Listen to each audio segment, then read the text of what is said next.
first book of the second one. You want to finish it? A Little Hatred or whatever. No, it wasn't that. I just wanted to take a break. Oh wait, I started reading Discworld. Did you read Best Served Cold and the Heroes? No, the two like novellas. Yeah, so there's 3 actually, and Yeah, there's. you should definitely read those before you read the next trilogy, A Little Hatred. Yeah, and that's what I heard. So I'll probably get those and read them. But no, I took a break to read. I read like 10 books of this other series called Starship's Mage. It's like a space opera, and then I just started Discworld, which I've never read, and it's fucking hilarious and awesome. If you've That's never Pratchett, read it, right? yeah, it's like I was telling Jacob about it because it's like essentially like a Hitchhiker's Guide, but fantasy setting, and it's like a D&D campaign, just like totally fucking unhinged. Yeah, I've read a little Pratchett, but I haven't read that. I've heard good things though. Yeah, the first book is real solid. And I mean, I just started the second one, so like I'm into it. I mean, the whole story is like premised around this wizard who only knows one spell, and he learned it by accident, and like he's a total failure. And then the other dude who's like a tourist, and he's traveling around, and like he's followed by this chest of like sapient wood that's basically like a mimic chest, you know, that like is super aggressive to anything not him. But it's awesome. Like it's really good so far. So highly recommend it. Yeah, the old Discworld. Have you read it, Waco? No, I'm mentally making a note. Yeah, I mean it's like acclaimed, right? And you know, and I've just never, like, it's always been on my radar, and then I've been reading like crazy lately, and I was like, you know what, I'm just gonna start it, and I wish I would have started it a long time ago because there's like 13 or 14 books.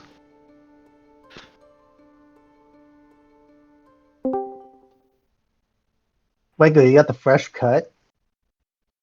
Oh yeah. Yeah. Last weekend. Wait, did you cut your hair, or is it just in your hat?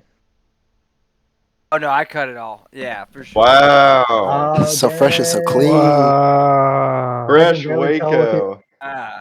shitty quality Huh? video. I can barely tell with this Yeah. shitty quality video. What inspired it? Heat. Too much heat. Heat just gets so hot, and then like I sleep with a fan in my face, and like you start getting to where you can't handle it. It's like always fucking hair in your face. I feel that. I In the feel middle that. of the night. Is that the same reason you shaved the beard too? Just Oh yeah, I just do it all in one. It's like a wait for it. Like just don't anything. Dude, that Just feeling, very all at efficient. that once. feeling the first day, like the first hour after you get all of it off, it's like, oh, dude. Yeah, get the mint, like the hot mint towel. You know what I'm saying? Yeah. Like, oh Yeah. dude, it's really nice. That's my reaction to when I shave out my pubes every now and then. It's like, whoa. Manny. Whoa! Thunder. Yeah, Come on, buddy. sorry, pubes. Well, with that, I guess we can go ahead and start. We're all men here. It's breathtaking. You should try it.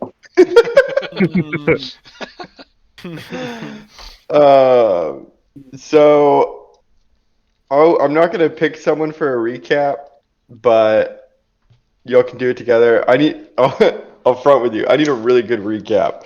Wow. I'm That's- out of town for like the past like 5 or 6 days with a bunch of jet lag. I do not remember at all what happened last time. All I Let's just remember is we rewatch went to the Jacob's spa. upload. yeah, we went to spa and we Tornado. Talked to Redbeard. Guy. Yes, after yeah, that- Redbeard. in the luxury hotel room. Yeah, which was a little unexpected, right? Yeah, first we had to strong arm our way there after we got snubbed because apparently Yeah. he just didn't want to deal with us. Oh, You and did Thunder get a bought little cloak. snubbed. Thunder bought a cloak, a very cool cloak. How did the conversation with Redbeard and Oxman go? There's a Not as- hot tub involved. Yeah, for not as sure. bad as he was fearing, I think. Yeah, That's I think the group probably got the idea that it wasn't as though he disliked you or like was anxious or angry about meeting you. It was almost more out of laziness, like he just didn't want to deal with it. Yeah. And what did you discover during this conversation? That the Wolf Clan never asked the Boar Clan to find that meteorite, and that we were called back to in the tunnels when we were coming to Von Rieg the first time, Jaryu and Yokizos, that the Wolf Clan were the ones that were loading up into the minecart. That's right. Yeah, there might Also- be a subterranean link. Yeah. Also, Jaryu decided to maybe make some networking connections happen in the future. Yes, he did a little business Yeah. while he was there, which I like because I mean, first and foremost, Jaryu has not just an interest but a responsibility to his own clan. So what a better moment than an audience with the leader of the Boar Clan. And then Aslos decided to call out the Ravens, in addition to getting a ship update and a cherry update. Yeah. Aslo sent a rather not the word aggressive because I that sounds a little too hostile, but a more confrontational letter. to Without the- anyone knowing, I wanted to Yes. casually do it while we were all in the spa. So a secret letter, if Yes. one may. And so yeah, you learned some pretty valuable information with probably the two clans, at least one of them, at least the Ox clan, but probably the Boar clan too. Probably your two closest allied clans. Probably the most honest conversation that you've had so far between clan elders, I would say. What was the Boar clan kind of hoping to get out of their alignment with you? They want to get some big dynamite blaster thing so that they can go The blast blaster, through yeah. tunnels. That's right. And so they're seeking some clan approval to be able to use it. Do you remember the clans that held them back and why they were being held back from being allowed to use their Dynablaster? I'm pretty sure the goat were one of them. The They fear were- was that Yeah, go ahead. that they'd be too close to the Underdark. I think the ravens and the goats. Ravens and the Wolves opposed them in that tunnel, right? Yeah, those are the three: ravens, goats, and Wolves. the wolf. Which is weird Yeah. because the wolf's like trying to do down there. Right. and I mean, I like, think oh, that yeah, I got explains the exactly force why to they're help me blocking out. it. Yeah. Yeah. But it's weird that the Wolves would tell us that they've talked to the Boar about this meteorite, right? Yeah, because they surely would have known that we would go talk to the Boar clan. Yeah. So why So- would they set that up? And so, how many lies have we caught the Wolf Clan in at this point? Too many. I like this conversation a lot. I want to cut y'all off only because I would love for that conversation to happen in character. We are in Because- character. I think I we think- had already started heading back because they were heading to the Lynx clan house and I was heading to I was already at like near the temple or something. And yeah, that's kind of what I wanted to pick up on next was you learned a lot of information, a lot of good information, Oh, God. and you and then we'll get there too. You picked up on a lot of great information. You left the Mountain Spirit, the spa resort, and Thunder. You picked up a cloak on the way out that really grabbed your attention. Yes. And my question next would be, where is everyone heading next? What's the next stop? We were going somewhere because I quickly bought it because we were gonna. Oh, we're going to the Lynx clan. It's we're doing Yeah, it. We're about to I split. had already hopped split on up. my cart to go to the High Priest, and they had just hopped on the cart to go to Lynx clan house. Yeah. Perfect. So we like just split and then stopped. Yeah. Well, then Grot. Yes, and so Derna, what happened on your end? Derna got there, found Grot through a Mhm. series of investigating and jumping around, a little magic here. Actually, a lot of magic, a lot of first level spells in second. Way too many, probably. And then got down there, ended up finding the very bottom. And on our way back up, I mean, he doesn't even remember Jaryu. I remember that. Yeah, On the conversation back up. Yeah, things were a bit different, Struck weren't him they? as very odd. Yes. You Yeah, discovered it was pretty weird.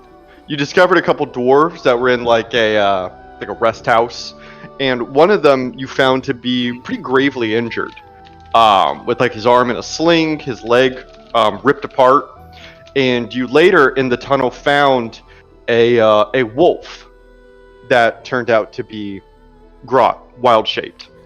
And you could see for Grot that, and I'm rehashing this in so much detail just because it's been a little bit, but you could see as y'all walked down the tunnel further together, and you learned that Grot really had no memory of a lot of the events that transpired, but did remember Yokizos. He seemed pretty determined to get back to Yokizos, but you noticed that he had a large gash on his back as you begin walking back up. Yeah. And detecting a little bit of PTSD or something, like, and I know Erna definitely knows there's like crazy shit going on. Like, you just don't end up down here chasing mushrooms. Like, yeah. Yeah, yes. I think that Derna would definitely be not suspicious, maybe, because it's not like you know Grot, but it doesn't take a mastermind to put together the fact that Grot is obviously not remembering, is not recalling people or events the way that you thought he might. And like you said, no one winds up down here. This isn't somewhere you stroll. There are several checkpoints, several security checkpoints to be able to end up where he's at. And it might have no relation, but when he found Grot, he was in the shape of a wolf, right? Very true. Direwolf, yeah. Yes. And I think to someone like Yokizos, who knows him well, you know that his primary wild shape is of a polar bear. Yeah. So yeah, that would be an interesting conversation to have in character as well. Is there any questions or clarifications that anyone would like to make about last session? I'm good. Great. Yeah. Okay. With that then, let's go ahead and hop in. I want to start with the group heading to the Lynx clan.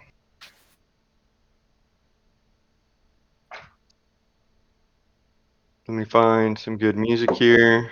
And we're meeting him for dinner, correct? Yeah. Little Is that din what it din. is? Dinner? That's what. Yeah, it's little din din. Fourth lunch. And so the group of you are riding on your tracks, making your way all the way around to the York District Rail Station over by the Bear Clan house. As you can see, it's a pretty long haul.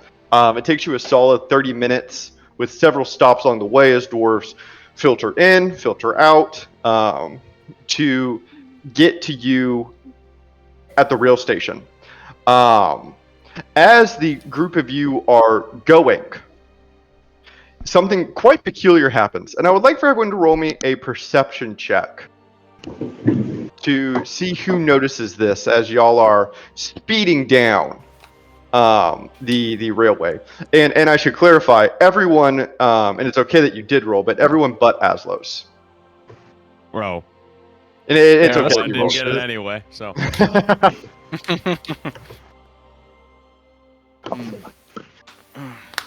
There it goes. Perfect. And so as y'all are rolling, Jin, you would notice this. No one else would, except for obviously you, Aslos, because as the group of you are going, you see pulling up next to you, Aslos, with beautiful white wings and a moon face, are the brilliant black eyes of a barn owl. This barn owl is flying swiftly. It is avoiding the stalagmites and the stalactites from the tunnel. It is kind of veering in and out, just very silently flying, as it every so often beats its wings. It is much larger than the ravens. And you can see that its talons that hang off of it are covered in the best way to describe it would be like a battle claw. They remind you almost of the claws that Ventus wears, that was gifted to him by the elves of Long Rest for their war eagles. And you can see that they have jagged fangs on them, and they kind of hang below the body of this barn owl. And your attention is drawn to them not only because of their craftsmanship, but also because you can see in its left talon, he has clung a small scroll. And with an unmatched grace, this barn owl flies alongside you. And eventually, whenever the tunnel clears well enough, it pulls in alongside you, slowly beating its wings and dropping in your lap this piece of paper. And as soon as the piece of paper is dropped, it veers off, and like a ghost in this dark tunnel, it disappears into one of the smaller chasms that pull off from it. And you have in your lap a small piece of paper. Yeah, and I want to, like, in uncharacteristic fashion, kind of like, I want to hide this a little bit. Like, and I want to view this when because I know what I sent out, and I know what I did, and I don't want anybody else to know about it right now in case it's that message, unless the old lady at Yogurt's got a nice barn owl to send out her messages. So I'll wait till we stop to find a place to open it. But yeah, Sure. I peer over and I just give I raise a very questioning brow, but that's it. Do I see this? You can go ahead and roll a perception check to see if you see that. For the rest of you, I think the best way to explain why you wouldn't see this is because Aslos is in the very back cart. It's not his special cart, but it is a cart, and that has to be fastened to the back. So unless you turned around to look, you wouldn't have noticed any of this happening, which Jin, you did. Aslos, you do not notice Jin noticing you. Let me say this. I just wait till I do make eye contact with Aslos. Like, Okay. I kind of just look You at want him for him a to little know. bit, and I imagine eventually he'll kind of look in my direction, right? Sure, yeah, absolutely. Probably after pocketing the parchment, he would look up to you, kind of looking back a little bit. And then once I see that he he's acknowledging me, I just raise a very questioning brow. Yeah, and I'll kind of like look at him, and I'll kind of like look behind me, like, oh, me. Like, and I'll just kind of give him a soft smile, and yeah. Yeah, I'll just leave it at that. Yeah, and you kind of bring your shoulders back around Jin and look forward as the train continues. The minecart train, I should say, continues forward, and yeah, you kind of clasp and pocket the small scroll provided to you with the face of the barn owl kind of lingering in your mind. And after another 15 minutes or so, the minecart reaches the station, and you are all offloaded into the busy streets of the Hyart district, next to the Bear Clan house.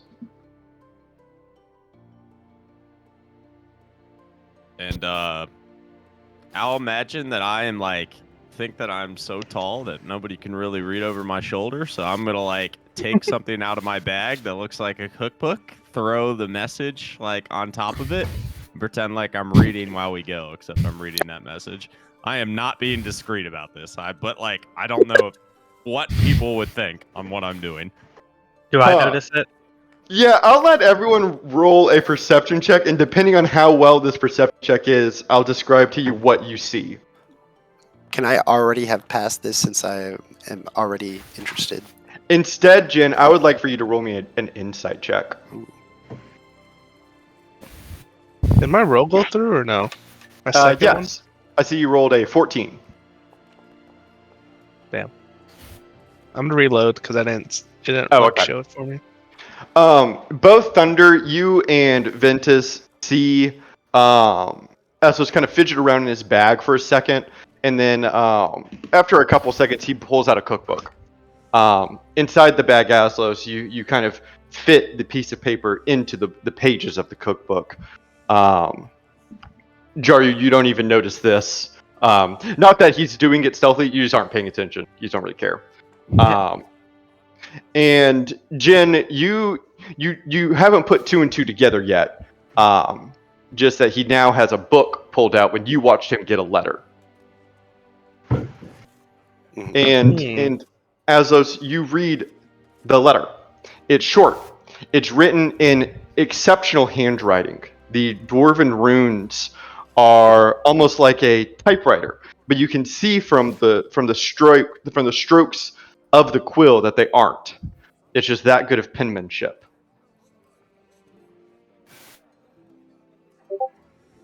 Oh. Okay. And I like to Alright, imagine well, that you're. I read it, and then I'm gonna like slowly pretend that I'm looking at the cookbook for like a solid like 5 minutes or so. But I think that it would be fair to say that there is a relative face of shock on me. So I don't know if anybody is like looking for that to happen, but like again, I am not being hidden about it. I want it to be like wide-eyed, like. Yeah, I think that going off that same perception check, Ventus, you and Thunder would notice Aslos kind of like shockingly reading this cookbook. Jin, you would also notice this. Because you're already kind of not suspicious, but aware that something is happening. And so as you occasionally glance at Aslos, you see his face change to kind of a wide-eyed face as he's reading, for as best as the three of you know, a cookbook, as the group of you are walking towards the Lynx clan house. Yeah, I I lean over just to think- Thunder. I lean over to Thunder and go, I think Aslos is about to cook something really special. He's really into that book right now.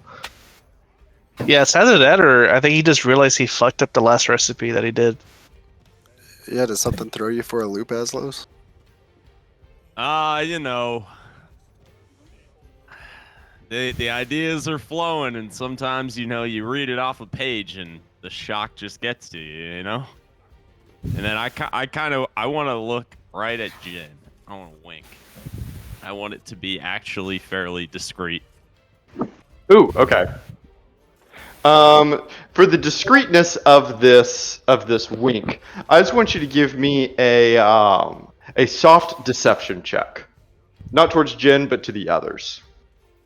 Can I do an insight? Sure. I just think Aslos is genuinely cooking Yeah. up something, and I'm just excited. You kind of take his word for it. And you see Thunder. You kind of watch as Jin and Azos kind of share like a knowing gaze at each other. But at this point, you would still think that he's referring to something from the cookbook. Yeah, I don't question it. But you definitely catch something there that they're kind of looking at each other.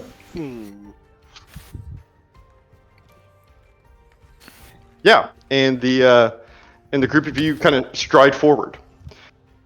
And after maybe another 15 minutes or so, the group of you stroll past the Bear Clan house, several shops that you've seen here on the map, and you find yourself at where on the map is described the Lynx Clan house. What you find a little confusing about the Lynx Clan house is that this building really looks more like a walled garden. It has high walls that raise up around it, And draping over these walls is long vines and ivy that kind of cover over the stone and grow up it. It's a beautiful spot of green where a lot of the city is kind of missing some green space in a way. But not here, not at this clan house. This clan house has a real nature vibe to it. And I think all of you would probably enjoy it to a degree. But what would be confusing about it is that there's no door. There's no way in for you. It's just walls all the way around. And you can see kind of, it's like two-tiered. Like there's a circle and then another circle. And on the top circle is like trees that are growing out of the roof of the actual building, kind of like a grass carpeted building. And you all kind of stop as you have no way in. Question: is it almost like you know those places in New York where it's like a high like a penthouse garden type thing, or is it just like kind of like. Okay. Like it's almost like growing off the roof of it. The roof is grass and trees and a garden, and then draping over the walls are ivies and vines and other kind of crawler plants. That I want give to it fly this- up and peek over the wall and see if I see like anyone inside. Sure. And as you kind of pull yourself up, Ventus, look, you start to get kind of in the airspace of the ravens as they're kind of flying past you and darting past. And you can see that this wall, instead of it being like a castle wall where there's space on the other side, it's more like a building wall that kind of comes up and over and it's ceiling again and then up and over and ceiling again and then down and then down. So by going up, you really don't get much of a vantage point, unfortunately.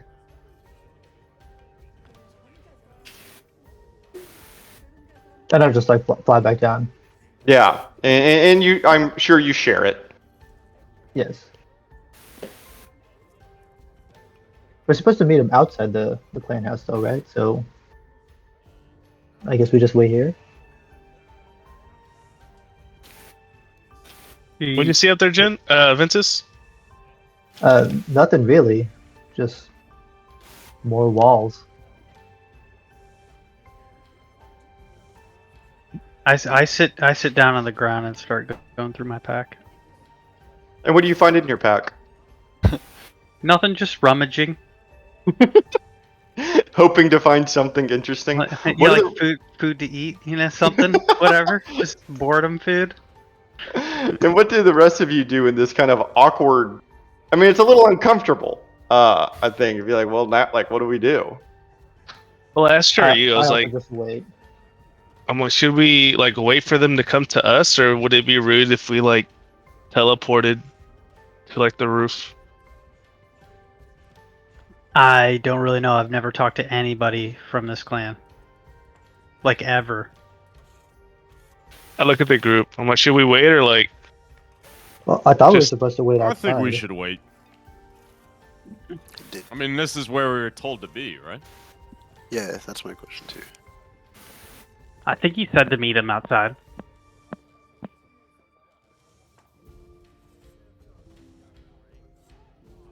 Do we know what this Well. guy looks like? At least let's wait till he comes. I mean, I don't know. He'll come Yeah. find us, right? This was all coordinated through Raven, right? Yeah. Well, no, it was coordinated through that, Oh, the shapeshifter? yeah, the shape, well, we thought it was a shapeshifter. Wasn't it like a hawk? Like a, Or a falcon, one of those yeah, two. falcon, yeah. And Thunder, I would like for you to roll me a nature check.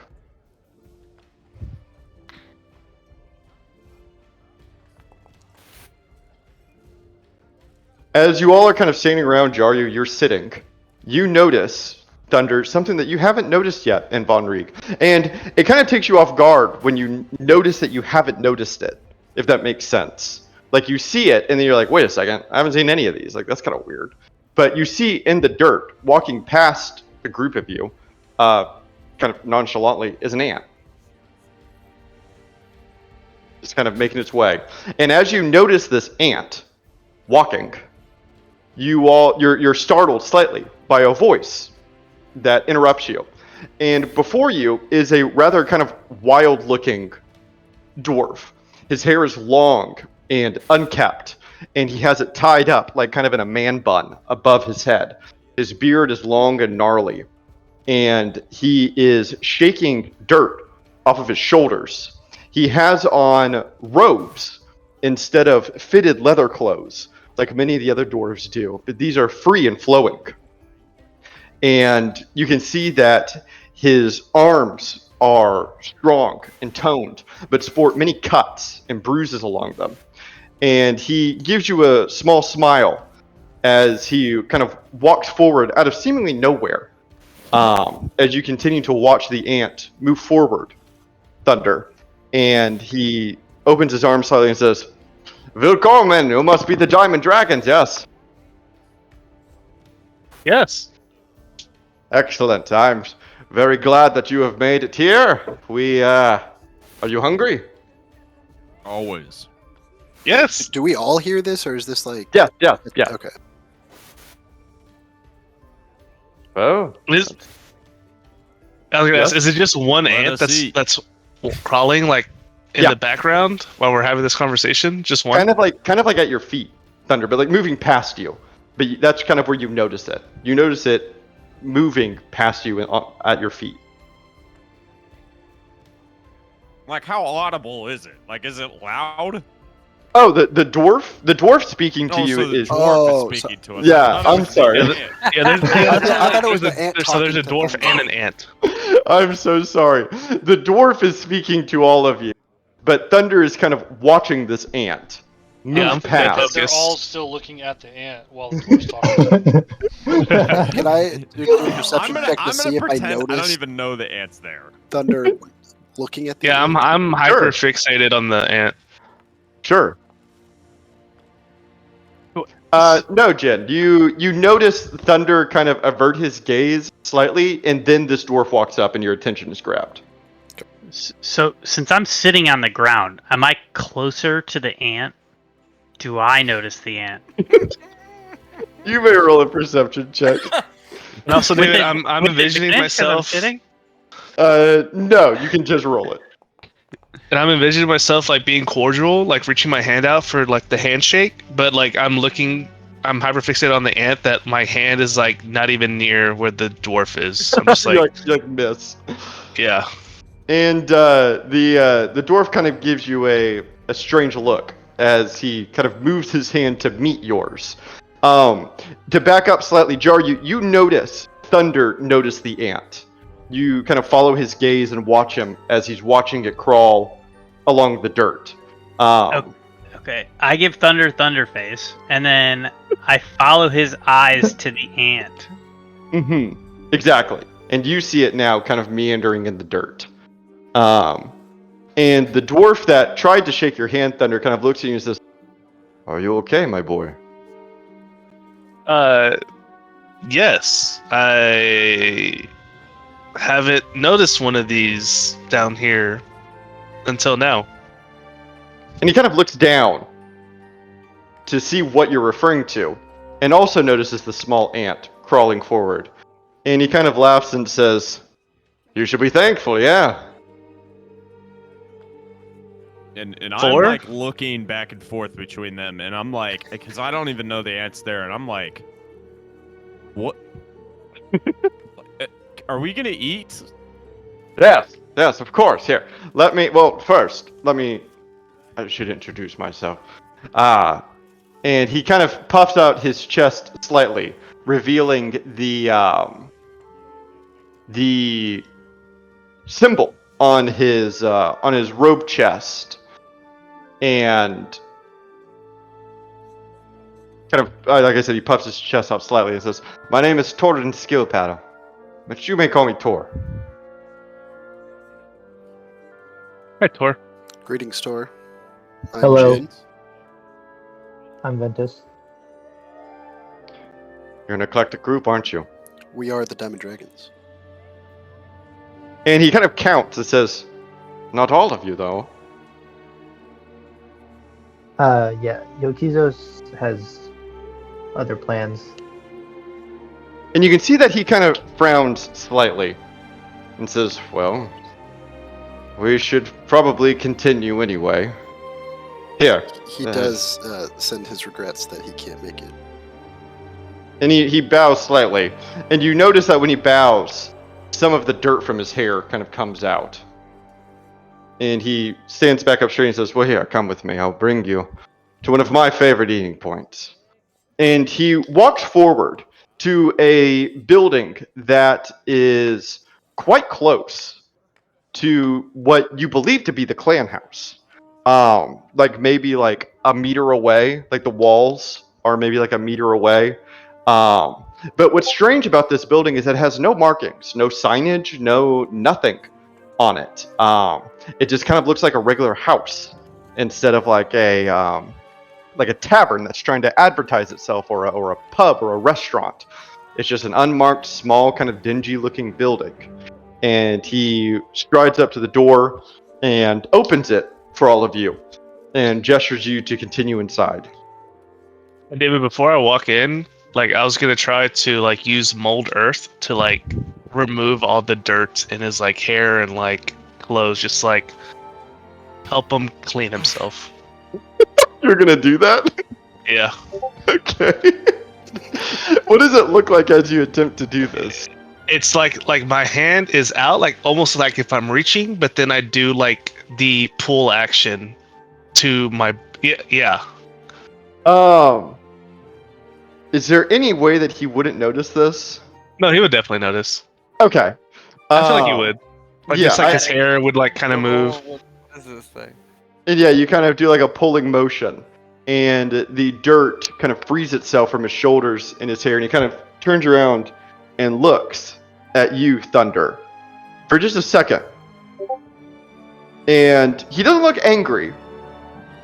He looks like almost like observant as he watches you for 2 or 3 seconds, and then turns back around and heads inside the building. Yeah, also, like, I'm gonna do what Aslos did. When he turns to look at me, I turn behind me to look what's behind me. So you don't meet his gaze. Yeah, no. I'm just like, what? Wait. Am I still sitting outside the clan house? Are you? Or did you walk with them? No, I'm still fixated on that ant. No one explained this ant to me. And he notices, Jaryu, that you haven't moved. The rest of the group, I'm guessing, has walked with him over to this building. You can kind of see here that, like, this is the clan house, right? Y'all have gone to this building right here. Okay. Like, almost attached to the clan house. And he walks over to you, Jaryu, and sits down next to you. And he looks to you and kind of gives you a small smile, kind of like the smile in a greeting call, like the... And he says, "Jaryu Tuundith, I what brings you here to the dirt?" don't. Well, I saw Thunder looking at this ant. How do you get your plants to grow? And you can tell that this question kind of threw him off a bit as he kind of like bounces his head back and then kind of begins to laugh and says,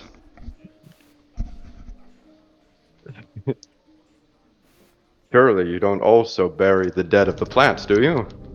And you can tell that he's kind of joking. He's not insulting you, but he's also kind of dodging the answer. No, sure. The joke went way over my head. No, clearly we don't kill plants. Oh, yes. No. No, it's just I've never been to your clan house. I've had no reason to visit. And so these plants here are strange to me. And he puts a hand on your shoulder and kind of looks at you and he kind of clasps it and says, "That's the beauty of the Leeks clan. No one has a reason to visit." And he stands back up and he says, "Perhaps I can explain more inside." I'm suspicious of him, but I wear it on my face. Yeah, yeah. But I just nod and I get up and I, brush myself off my newly cleaned self. Yeah, it's the cleanest that Jaryu has been probably in a long time. Yeah. And follow him in, I guess. And I want for you to roll me one last perception check as you begin to walk out towards the building that he's leading you all to Oh. turn back and kind of look at the ant. And you see it moving forward, almost kind of following y'all, but not quite. But you don't get a long enough glance to really be able to take in where it's going. And you turn back around, and the group of you go inside. Follow With the that, ants. With that, I want to go to Yokizos.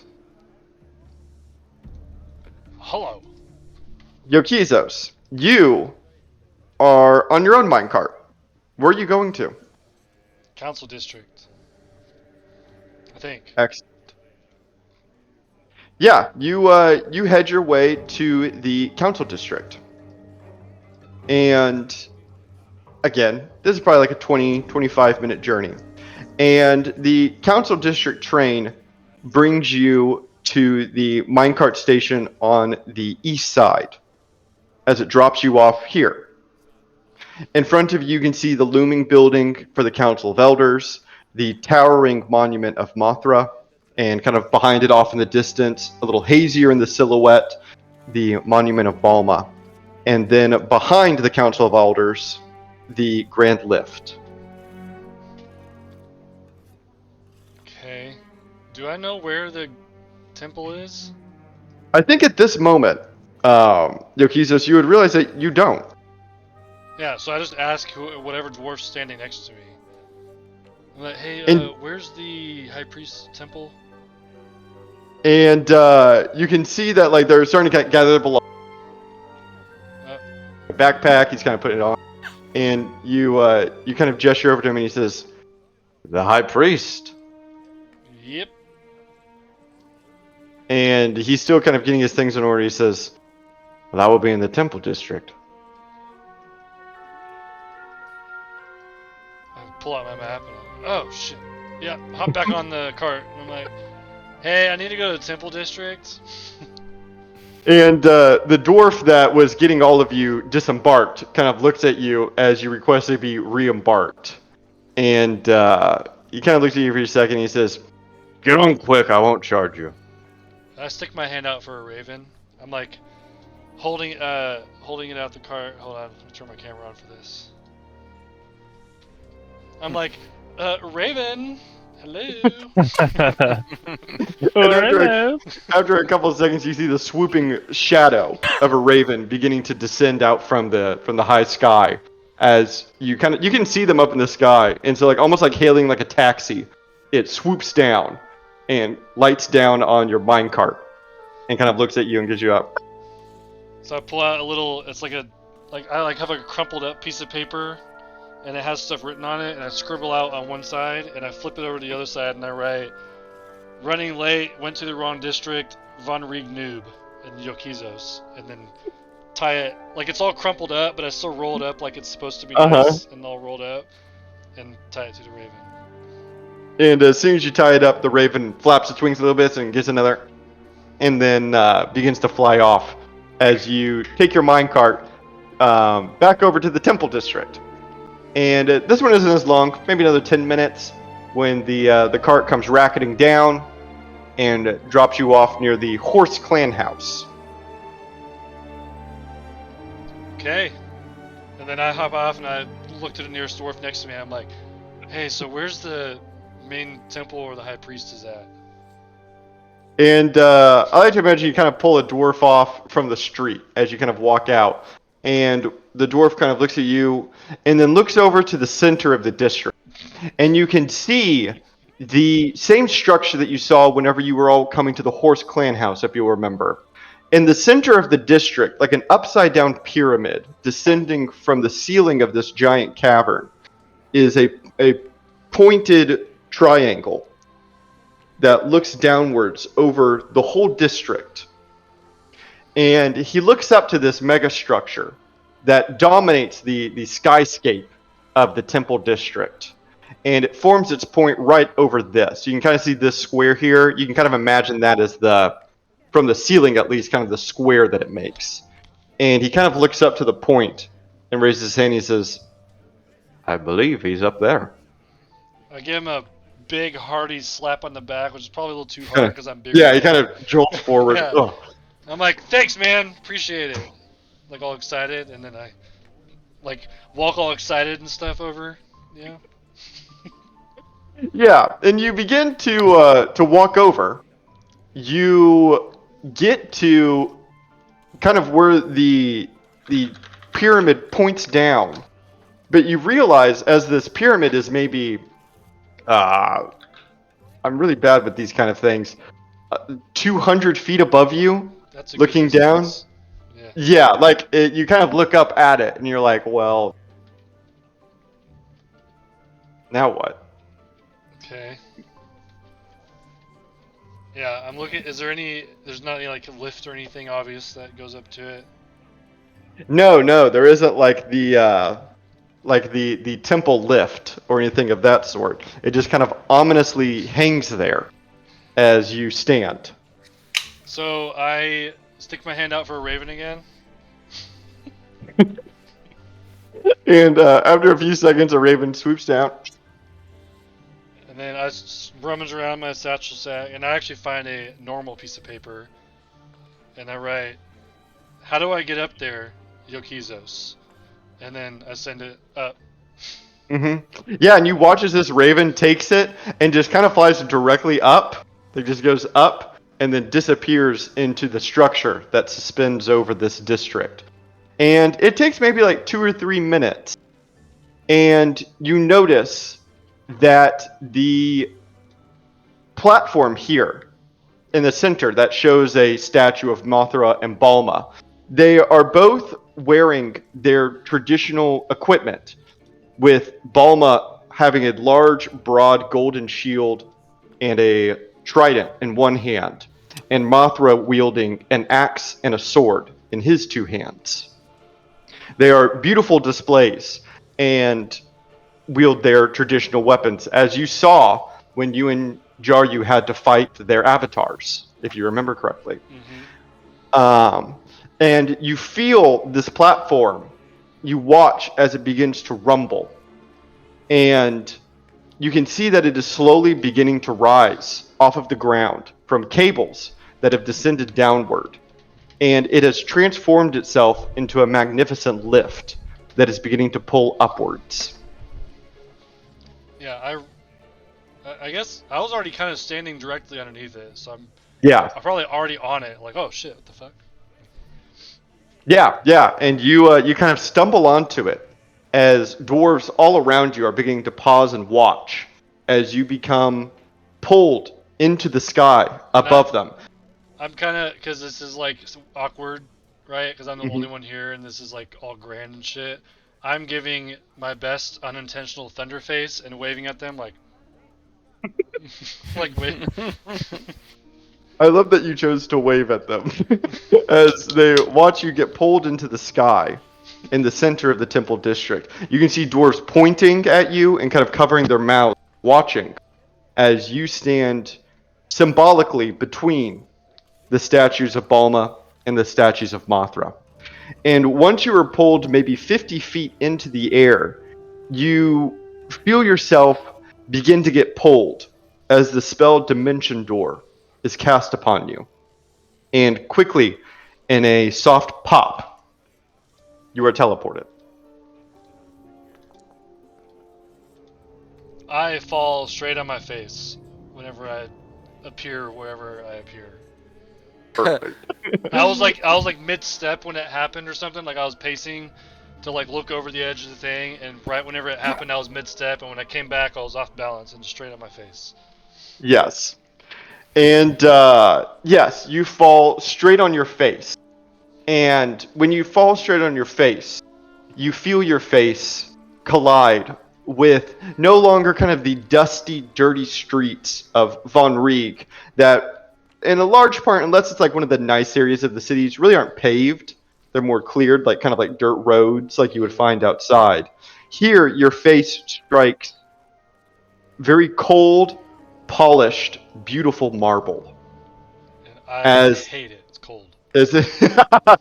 yes, you feel a chill go over your body, and any metal that you are wearing in clasps or equipment bangs loudly against the marble, and it echoes throughout the hall that you now find yourself in. And you look up and find yourself somewhere completely different. And from there, I would like to go to Derna. Eep. Derna, you are underground. You and Grot have managed to make your way back to the main part of the underground mining shaft that the Boers use. This is kind of the central hub of this extremely large mine that has slowly been caved out. And the two of you are walking kind of together, a little bit led by Grot, but not so much. Yeah, and as we are approaching where I know they got the guards not letting people down in here, I go, Grot, 1 second. Let me get ahead. Give me a couple feet. I get in front of them, and I look at them. And I go, and we stop, and I go, now, you weren't supposed to be down here. I wasn't supposed to be down here. Let me do the talking. Got this. I'll handle this, but just stay a little bit back in the shadows, just a little bit, and I'll take care of it from there. And he doesn't give you a very strong positive affirmation. He just kind of watches you with a blank stare and stops moving. Yeah, starting to get used to this. Okay, so yeah, I just want to take the lead about 5 feet ahead of them, and then get them to come with me. And I want to be the first one seen of these dudes. They're guarded. Sure. Yeah, and you move forward, and Derna, looking just Derna. and yeah, you are kind of stopped by them as they kind of look at you quizzically and say, "Heil well met. What brings you to that side of the mine?" Well, there's only so much I can tell you, right? But I can tell you this, and as I open up my coat, you can see the raven kind of insignia kind of sewn on the inside, nice gold. Kind of the flash, kind of almost like an investigator type thing. And I close it back up and go, I was brought here on an investigation. Somewhat of a missing persons situation. And, as you seem to be someone of authority, I would like to tell you a little bit. But this is definitely Rat Clan business. But if you'd like to step over here, I could tell you a little bit more and tell you what I found. The two dwarves kind of look at each other, and the one that spoke to you first kind of gives you a slow nod and steps over to the side with you. Yeah, and I've already been through here once as a different guy. Is this the leader, the two that I talked to last time, or is this just? It would definitely be the same set of guards. Yes. Oh yeah. Okay. So yeah, I'm definitely. Yeah. I know which one I want to talk to, and I'm hoping that's the one more in control. Bring him back, and I bring him right. And as we're walking to Grot, just a few steps, I'm just like, now, think you had somebody talk about the guy come down here. Here he is. Don't get alarmed. I can explain it all, or as much as I can, as we walk up to Grot. And the group of them, the group of guards, kind of look up at Grot, literally, and you can see that they're not in awe of him, but definitely like a little like what's going on here? Yeah. So I guess I just see their faces. They don't say nothing. They're just looking at him.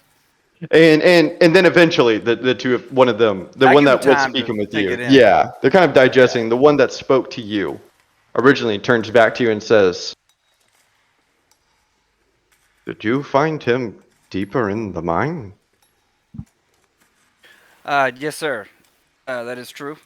Apologies. I know y'all have a ban on individuals coming down here that aren't, part of the board, but I'm doing my job, you're doing your job, and this is the professional courtesy that I'm, willing to explain to you before I sneak back out of here with this individual.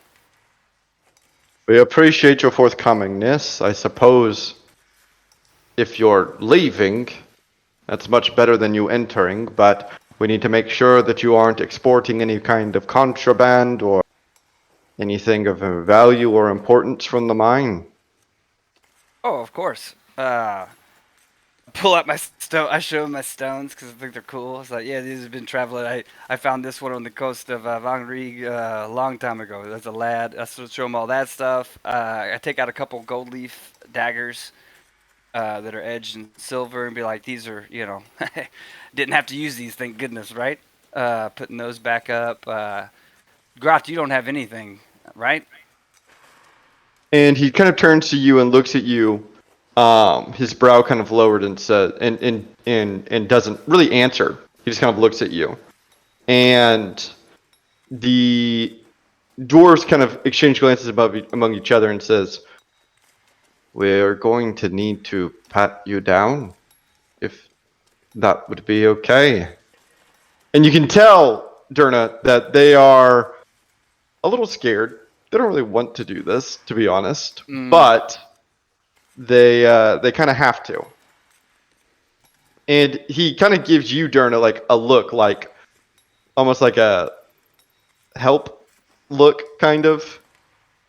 Yeah, I go, Grot, they're going to pat you down to find if you got anything crazy on you. And I look at him and I go, but it's going to be very simple and easy and quick, and we're going to move on. This isn't a deal. I could give him a very easy check real quick, because he has been traumatized, possibly? I don't know. Looking at a And Grot. Grot kind of Okay. grumbles. "I don't have anything on me." And the dwarf kind of takes a step forward and he says, "Well, we must abide by our own rules, so it'll just be a very quick pat down just to make sure, and then we'll let you go on your way, okay?" He kind of turns to you, Durna. "Okay?" Very easy pat down. I'm telling you, please do not ruffle his feathers. Yes, of course. That was all in Dwarvish. Most of this is in Dwarvish, right? Yes, yeah. Just the bare minimum.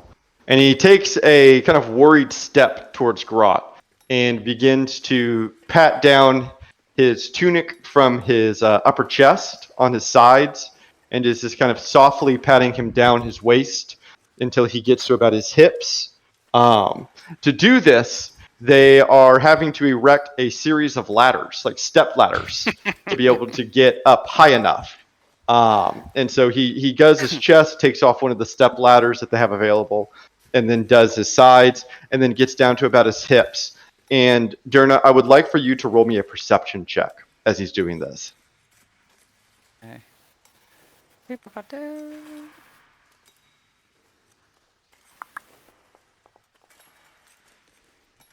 Oh, beautiful. You're watching Grot as this happens, just to make sure that he doesn't like lash out or Yeah, offensive. that's my main focus for sure. Yeah, so all of your attention is focused on that. So you don't notice that when this dwarf is patting down Grot's sides, how he kind of slowly stops.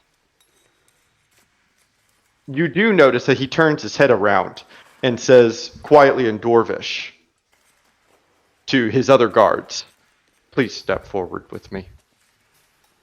And the other guards begin to walk forward. And he says a little bit louder, mostly to you, Durna, but also to Grot, "I can feel several ores in his pocket that we are going to need to examine to make sure they aren't from the deep mine.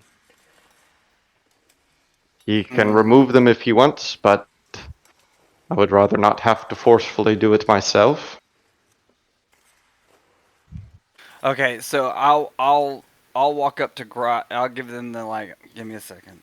In Jorvish, and walk up to Grot and kind of in his ear and be like, "I think you got something in some ores in your pockets. Do you know anything about that?" And he looks down at you and kind of lowers his brow and says, I have nothing in my pockets. Would you mind if maybe they try to take something out of your pockets? No, Get in there and look at those pockets. no. No dwarf will go in my pocket. And he Nice, reaches a understandable. large Fearbulk hand into his pocket. And into his left one, he upends the pocket and says, see, there's nothing here. And then, kind of cutting himself off, he reaches into his right pocket and upfolds it. And when he does so, several stones fall out of the pocket, kind of rumbling, not shattering, but kind of making a loud noise against the stone floor. And the dwarves watch as these stones spill out. And you can see that Grot looks almost as surprised as they do, and as you do, as he kind of watches the stones roll against the floor. Yeah, and I put my hand up, making sure they're not moving. And they kind of move forward, but respond to your hand. Grot, I'm gonna pick these up, Grot. I'm gonna hand these to these individuals, and we're gonna keep one of them. And I go down, and I just start picking them up. Do you say that in Dwarvish? Oh yeah. No, that's in common for him, and then I'll look back and go like, "Let me pick these up real quick. Let's take care with this." And I do that in George. And I also remind him he's been in a predicament. I'm not sure he has his right mind on him, if you know what I say, and go down to pick him up. And they kind of nod and say, sure, but we are going to need those. Right.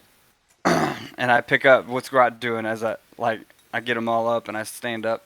He's a bit shocked as this is happening. Not like crazy shocked, but it is just like more just kind of confused. How did those get there? And you can even kind of hear him mumbling like, I don't understand. So I stand up, watching that, kind of looking at him while I'm standing up, and I'll kind of move it all to one hand, tap him on the shoulder, be like, "We got this. Look, here you go." And I hand him, and as I'm handing it, I take one. I go, "Ooh, I'm gonna need this for the investigation. 'Cause this is an ongoing investigation." So. And the dwarves kind of look at each other when you say that. I suppose that will be fine, but we will need to let our clan elder know that you have one. Look, you can tell your clan elder that Durna Goldleaf was down here under Furbolg. You can tell him exactly what happened, but what I would like you not to do is tell just anybody, Tom, Dick, and Harry coming down here, right? About what happened today. What I'd like to do is me and Grot are going to get out of here in somewhat of a sneaky way. Just because, like I said, ongoing case, and I show him the little thing and go, things are not adding up. I can assure you that. But by all means, tell your clan elder, and if he could keep it secret as much as y'all can for a day or two, I'd appreciate that as well. And they kind of look at each other, and the dwarf kind of takes a step closer to you. Not in an intimidating way. Hmm? How much? And he kind of raises an eyebrow. Is silence worth to you? I don't know. I mean, right now there's no one who did what down here to get this broke down here, right? And right now I don't think the Boar clan has any, I don't think you're implicated at the moment. But this is an ongoing investigation. And so I'm asking for your silence for good reason. If you really think it's worth something, I can give you and I look around, how many are there standing there? There's like 3. There's 3? Mm-hmm. pull out 4 gold. I go, here, I give you 2, and I give them each 1. You give me 1 day. That's all I'm asking for. Before you start And going he, and talking to town and talking to journalists. I know they've been down here. And he eyes the gold and quickly kind of brings his hand out for it, and he says, "That's worth it to me." Well, gentlemen, and he turns back to the other dwarves. Let's take back our post and make sure that no one leaves or enters the deep mine, because we haven't seen anyone at all today, and I would hate to fail. Hmm.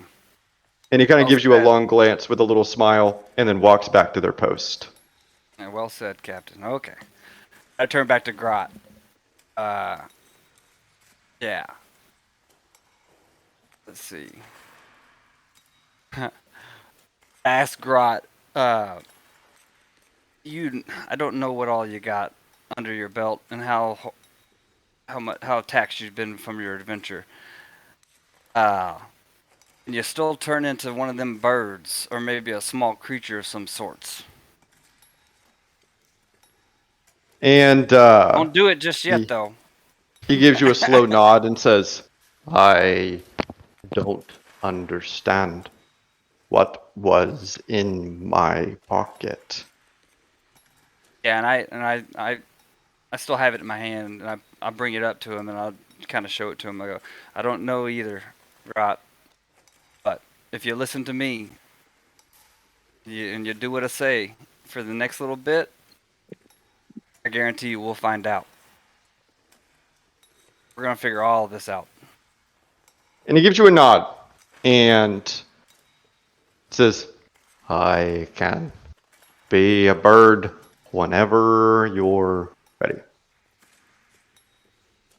Awesome.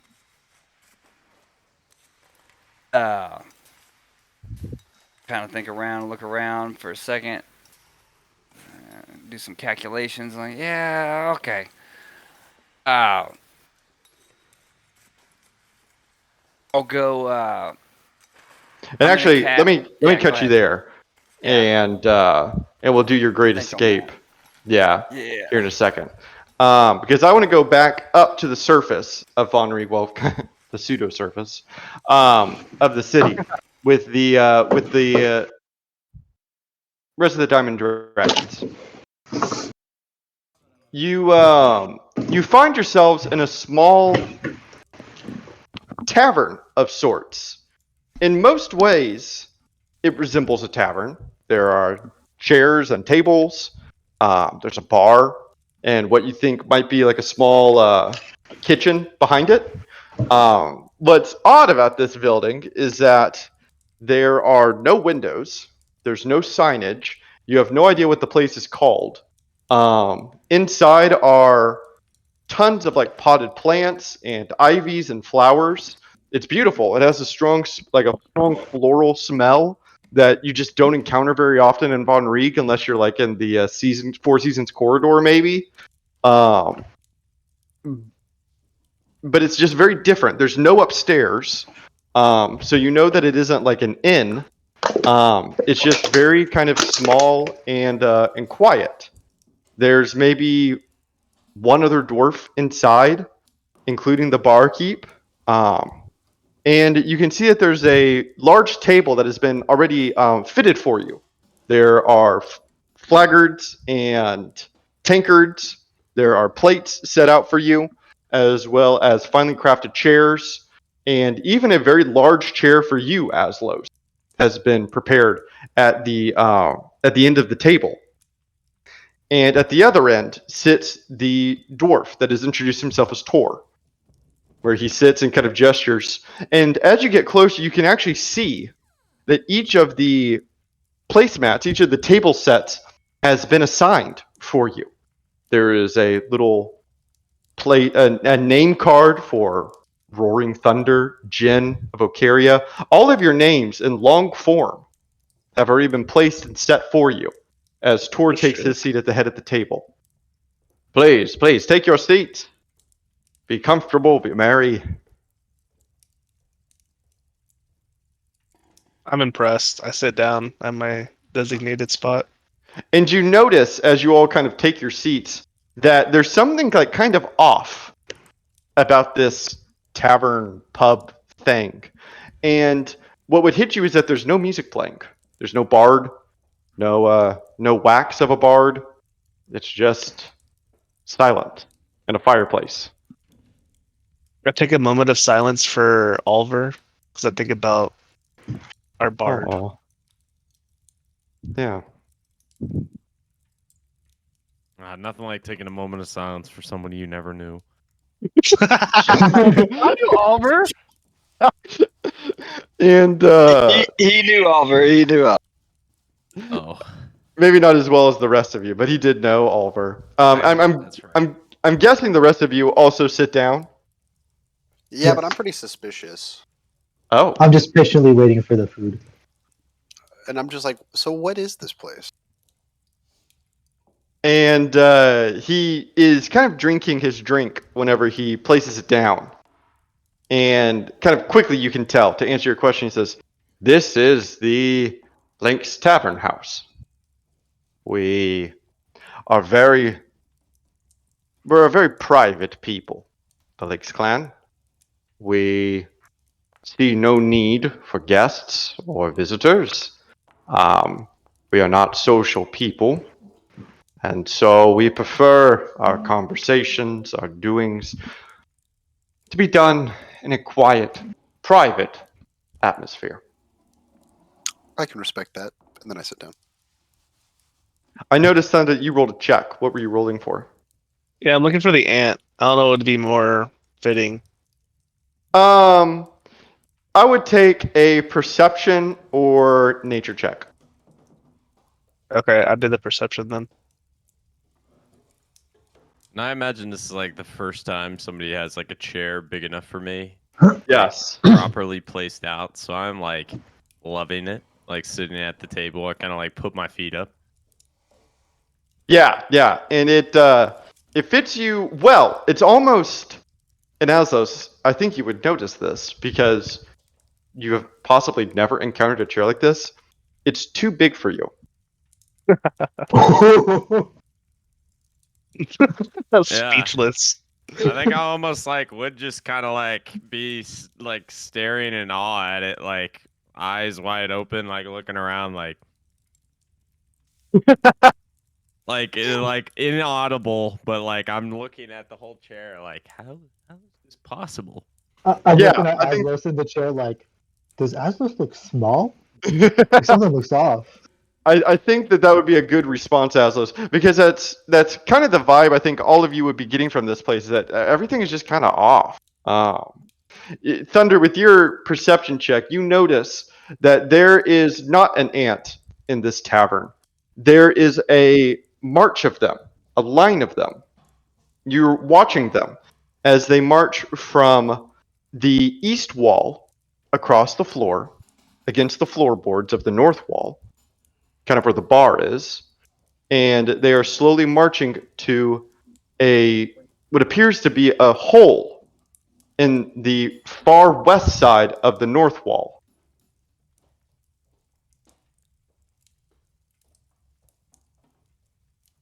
I ask nothing. And I kind of just want to like in my chair too big, and I'm gonna be like, okay, so what are we doing here? We don't like. There's something odd about this place, my friend. Something odd. And you can tell that he has sandy brown hair, and he shakes it to get it out of his face as he kind of gives you a smile and says something. Oh, no, of course not. Look, I am sure Jaryu Tuendith will agree with me as a brother of one of my minor clans. The major clans are redundant. They are homogeneous. Too long. They have gotten fat and lazy in their own tradition, and they're all just mirrors of one another with a different label. But us minor clans, we have personality. We are unique. We know what we want. And because we lack the pressures of a major clan, we can have them. And I kind of bluntly just say, what do you want from us? And he's stun-locked for a second as he looks at you from across the table and puts down his water. He was about to take a drink and says, "Oh, right, the business, I see. Well, it's honestly quite simple. I know why you're here in Von Rieg. I know the problems that you're facing. And I am wanting to make a play. Go on. You need votes. You're having Indeed. trouble. Well, I wouldn't say we're having trouble. I mean, we've had a lot. Well, continue. And he gives you a small smile and says, my offer is quite simple. It's a trade. Quid pro quo. You help me and my clan become a major clan in the council, and you have my vote. And I kind of look over at Jaryu, and I'm like, that's impossible, right? He's dealing with baby stuff. He said he'll be back in a minute. Oh, sorry, I didn't see that. And Jaryu went to the bathroom. Jaryu has a baby? So unfortunately Yeah. for the group of you, Jaryu's you a have single no dad, so. you have no dwarf representative. Well, kind of look at over at Jin, kind of over at Ventus, and I'm like, I mean, do we need this? Like, and I mean, That's I a don't pretty say it big bluntly. ask. Like, Yeah, I was that, just that like, seems this, like a this, big ask. you're asking more than anybody else here. And how exactly are you saying you can help us? I can promise you a vote. What? How can you promise that? Who do you have it in with that we are supposed to believe you? And how? Like, what proof can you give us? I mean, you are not even a major clan, and not to be any which way. We've seen how the worms are. Like, I know he's not in the room at this point. They don't hold any power in this city. And he kind of raises his glass and he says, exactly. That's why. Jaryu yelled this from the bathroom. He just put it in chat. I was told it was impossible. And he raises his glass and says, exactly. Right now, my vote means nothing. But if our clan was to become a major clan, and I were to sit on the clan council, I could give you a vote. An insured vote. A replaced vote to someone that would vote no for you. Who are your allies? What, like, how could we even begin with this? Do you even have it in with anybody? And he kind of shakes his head back and forth and he says, our clan is very special. I would argue to say that we could be the most powerful clan in all of Von Rieg, just by our innate skills alone. We have intel on many different clans. We perform our duties to the utmost skill and discipline. As for friends, we have no enemies, but many fear us. Like who? And he kind of raises an eyebrow and says, anyone who gets in our way. Then I just kind of sit in silence and kind of like squint at him as I sit back in this chair that's way too big. I slowly stand up and I hold out two fists. Oh. Sorry, Jaryu still yells from the bathroom. What of the Worm Clan? We have all those things too. I guess he's listening, but He's in the middle of a huge dump, so he can't really leave.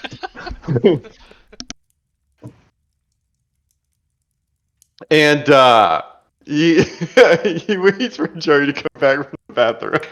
But he kind of turns for a second and looks. And he looks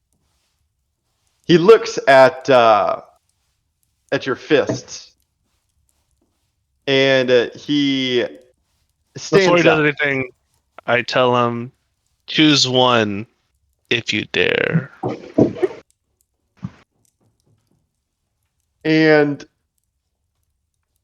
he looks at you thoughtfully, Thunder, and says, "You are very special, aren't you?"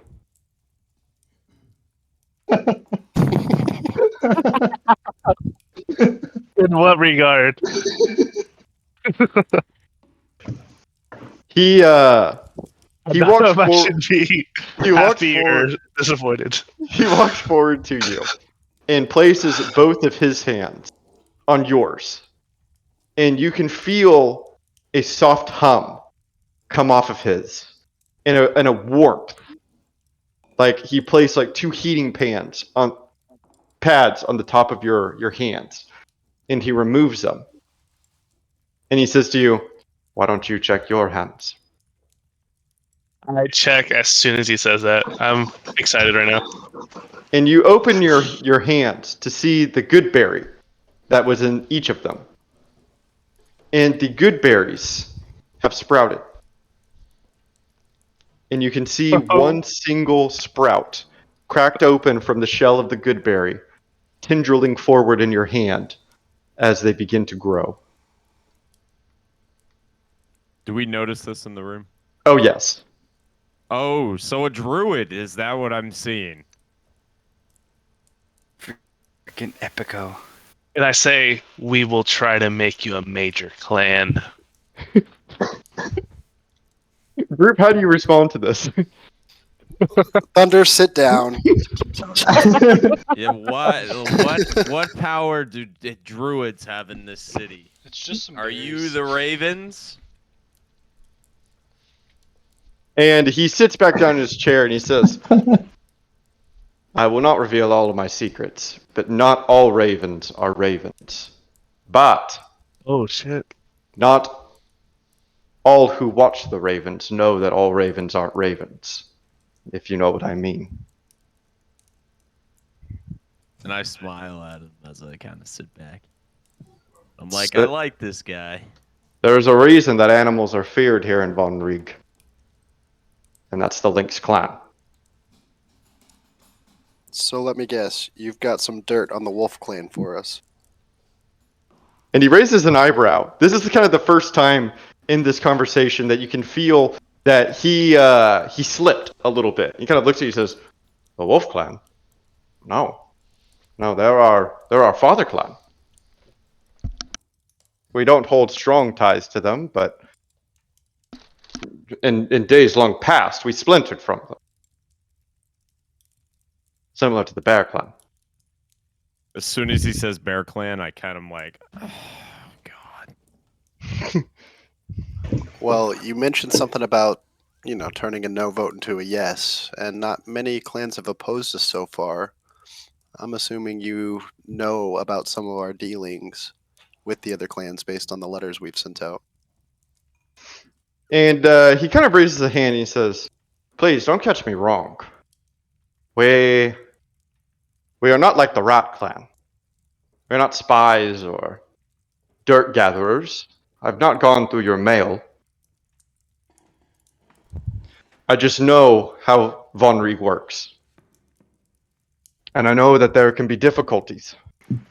These clans, as polite and forward as they seem, I'm sure some are selfish. And possibly liars. I don't know how many clans you've talked to. I don't know what they're asking for. But I thought it would be wise, while things are changing, while there are birds and lizards roaming the streets of Von Rieg, to make our play, to make my play." You give me a side eye to Ventus and, well, I guess Yakizo's not here.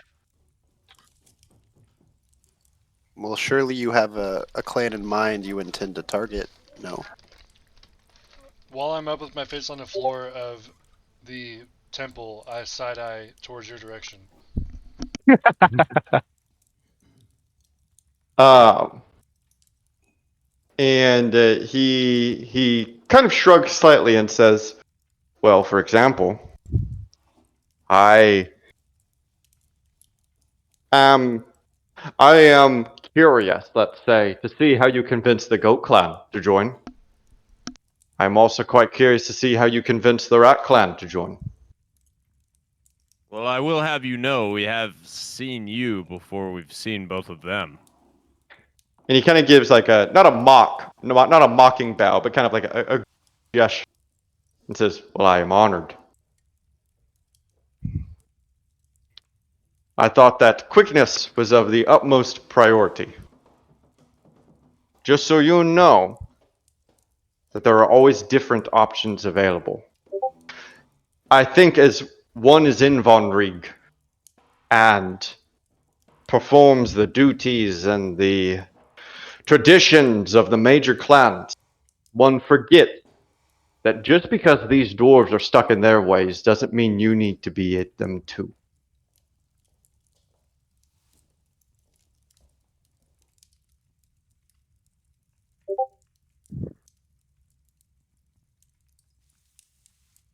And the silence falls over the table. Is there food yet? There's no food yet. Okay, I'm facing like I'm looking around, like waiting for looking for the food to be delivered. He kind of notices you in the silence, kind of turning and losing focus, and he says kind of abruptly, "But of course we can eat." And he kind of leans back in his chair and turns around and says, "Grottrier, would you fetch us the dinner, please?" And he kind of turns back around, and you all find that you are served water to drink. There's no alcohol, no ale, no wine, nothing. Just water. And the food gets brought out by a single dwarf who is back in the kitchen. And you all are provided with a beautiful spread of.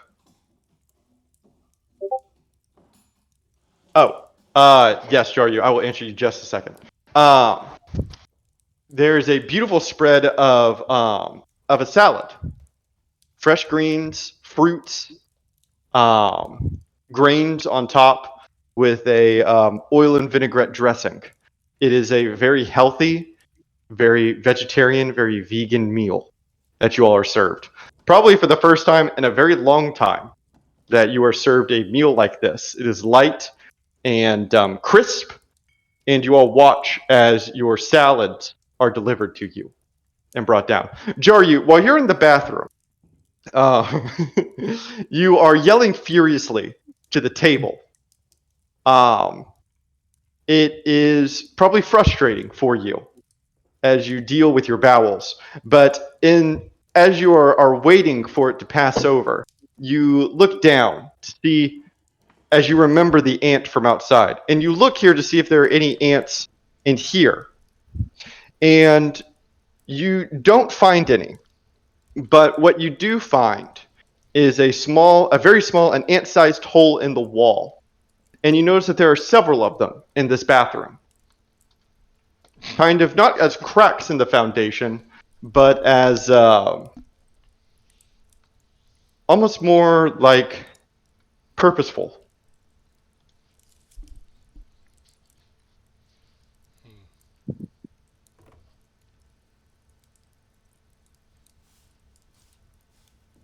I want to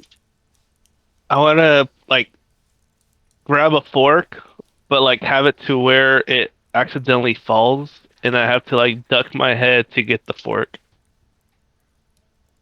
Okay. I need a roll for any of that, or do I just do that? No, you just do it. And then while I'm under the table, I want to put the cloak over me. Should have at least see if he had a nat one and goes, "Oh no, I dropped a fork."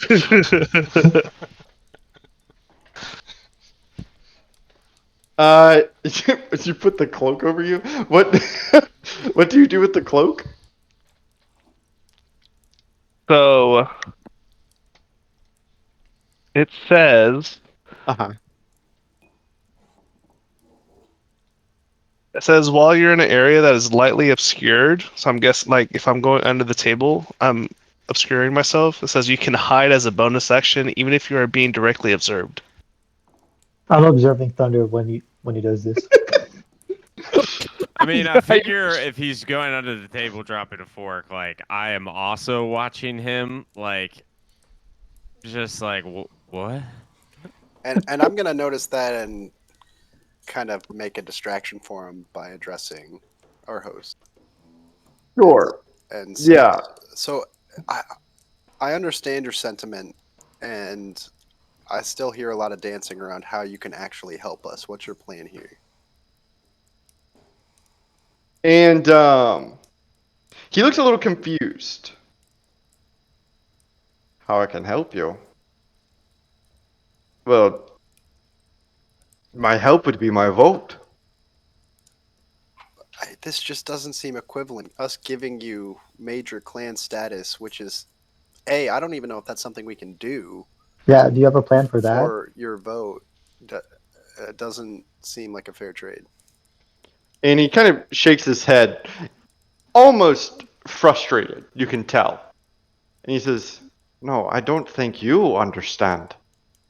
You would have a member of the clan council completely on your side. The things that we could do for you. If this happens soon, then we can help you in your ascertainment of votes." What assurances could you give us? Assurances that I could help? Assurances that you would help. We have no guarantee that you wouldn't go back on your word. If you were to put the Lynxes in the clan council, I would sign any paper you needed that I would help you as much as I could. We would be forever indebted to you. The Lynx clan would be the clan of the Diamond Dragons. And I'm kind of looking at him like, but I thought that you just had said all of these statements about these major clan houses, how they treat you poorly, how they all this political bullshit, and you're the only one that cares about us.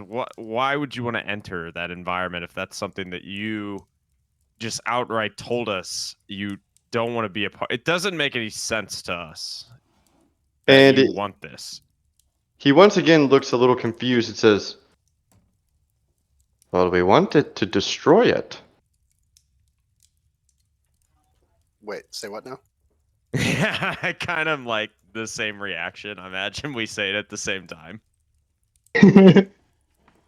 Of course, I mean, the overall goal would be to end the clan council. With what kind of system in its place? Something new. Something fresh. We have been ruled by laws written by dwarves, whose names we don't even remember the name of.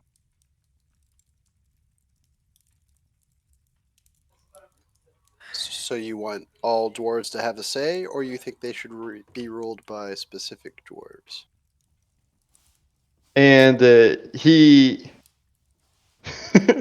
you can tell, and he didn't even realize that during this proclamation, he had stood up and had his chest over the table, and his hands kind of not slammed down on it, but resting on it. And in this moment, he kind of realizes that he had stood up, and he slowly sits back down and runs a hand through his hair and takes a glass of water and says, "Well, I think that should be the dwarves of Von Rieg to decide. The problem is we have no decision. We have no influence. We are bound by the red tape of bureaucracy."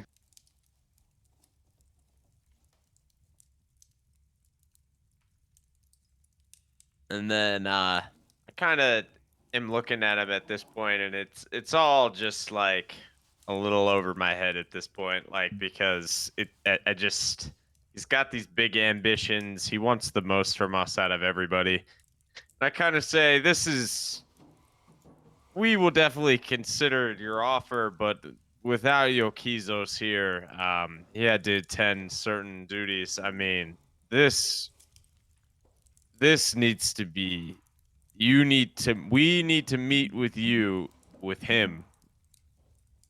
Do you understand that? Because he knows of these customs in a way that you not necessarily, but we need him and his help on this. We can't just have this be you're asking too much of us. I think what Aslos is trying to say is we need to discuss this as a group and maybe continue this discussion at a later date. And he nods. Of course. I would be disappointed if you made a decision so quickly. Even if it were a yes. Because if you did, I wouldn't think that you had fully grasped the seriousness of what I'm proposing. I think we grasp it, and that's part of the problem. We don't know how we would even begin to accomplish that feat. And when you say that, he looks at you, Jin, for a few seconds and says, I do. And what's your plan? That's what I was trying to ask. And when you ask that, he kind of looks up and around and says, we will need to discuss that in a safer location. Isn't this y'all's clan tavern? And he once again kind of looks around and says, yes, but we have even safer places to discuss such things. What I am posing to you is treason. Yeah, we kind of picked up on that a little bit. This cannot be taken lightly.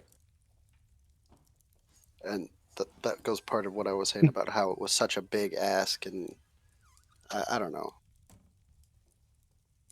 At this point, Aslos is completely mind fucked by this guy. Like he has no idea what to think of him. He thinks this is so different, so It's radical. this is ridiculous. It's borderline ridiculous. I've listened to all this political stuff, and then the smallest guy at the table almost is standing up and proposing all these ideas, and I'm kind of just looking around the table, almost in a half laugh, I mean, this is a joke, right? And he raises his eyebrow and says, this is no joke. Okay. We will need time, my friend. Of course.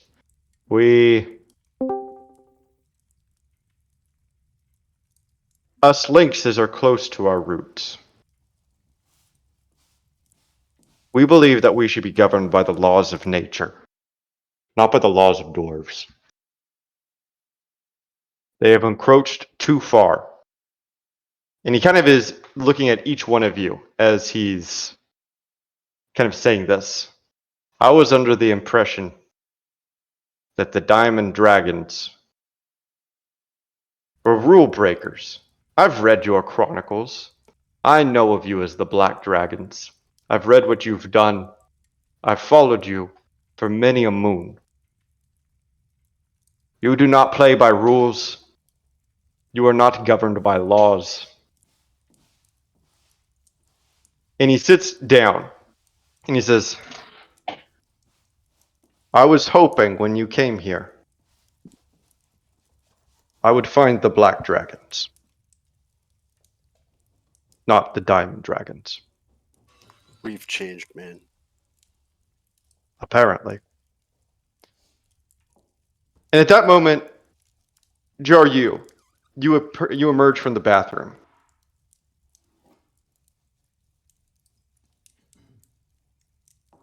Or does he? He's frozen. Jeez. He's doing the thunder face. And you are frozen in the seriousness of this conversation. Yeah. And he ran back to the bathroom. Wait, what happened? He forgot to wash his hands. And Jordy, you had just emerged from the bathroom.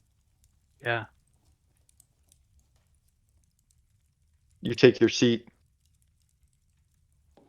Sorry, my internet is like freaking out. That's okay. I just came out of the bathroom. Yep. Yes. And you can see your seat and Yokizo's seat, which is empty, of course.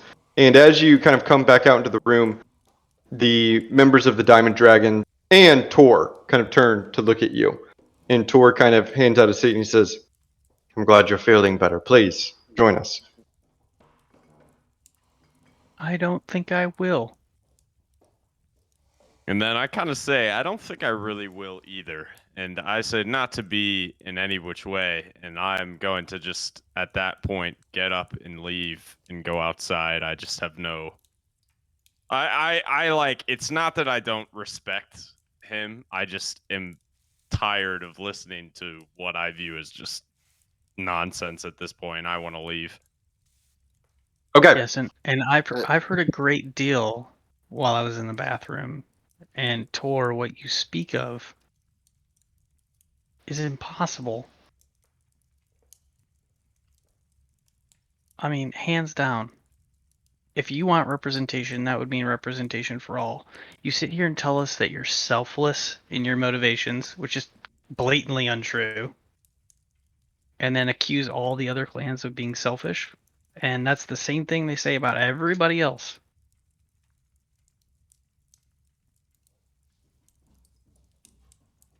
Tor, I can say firsthand that, after watching the consequences of our actions is a big reason as to why we became, the Diamond Dragons, turning away from the Black Dragons.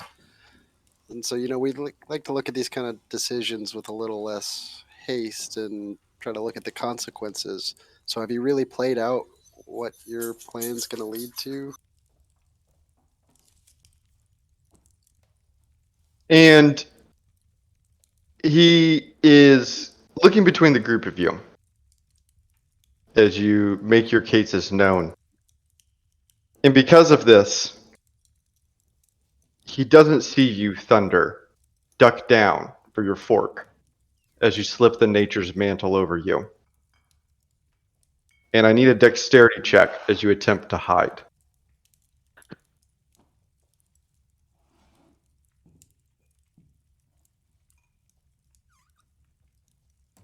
Ability? Yes.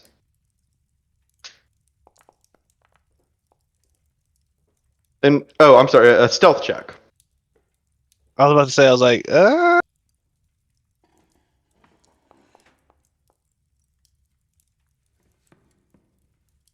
And you have a couple seconds under the table. What do you do? I haven't thought about it. Are you kidding me? What? No, what I wanted to do was get closer to the ants. But as I'm walking over there, cast speak to animals. Ants You're are under not the, animals. You're under the table, Thunder. Yeah. How far away are the ants? Probably like 6 or 7 feet. They're up like against the wall. Yeah, I want to crawl over there. Okay. You cut the distance about in half. You can't make it up against the wall without being seen. Yeah, my goal is to hear what the ants are saying. Okay. How do you plan to do that? By listening. Just listening. So you want to roll a perception check? Yes.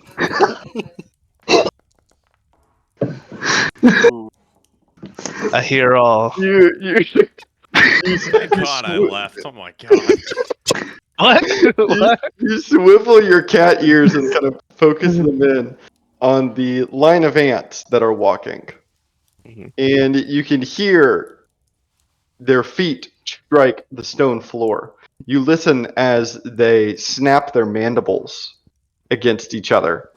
And you can hear the grind of their shells rubbing up against the stone as they enter out from one of the holes in the wall that's closest to you. But as you listen to them, you unfortunately aren't able to listen in on the conversations that they're having between each other because they are ants. They don't talk.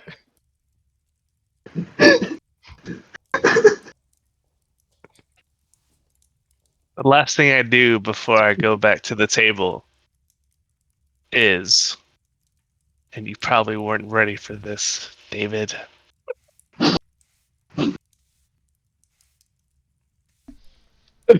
Oh, I conjure animals. okay. I conjure An anteater. no an ant. Okay. I conjure 8 ants. Mm-hmm. But of course, since I've already seen and fixated on the ant originally, I know exactly what kind of ant they all are. Of course. So I conjure the exact same species. And what do you have them do, Thunder? I'd say figure out what's going on here and report back to me later. And then I crawl back to the table. And when you pull yourself up, you can see that the ants have begun to get in with the other ants. They're kind of waiting to file it. You watch as Aslos leaves the table and exits the building. Jari, did you follow him after you said what you wanted to say? Well, yeah. First of all, I want to know: did Tor just Oh. like ignore my monologue? No, My monologue. no. He met eye contact with you through all of it. He never had a chance to respond because Jin kind of followed him up. So he followed you up, sorry. And so he responds to both of you kind of at once as he looks down at his hands and says,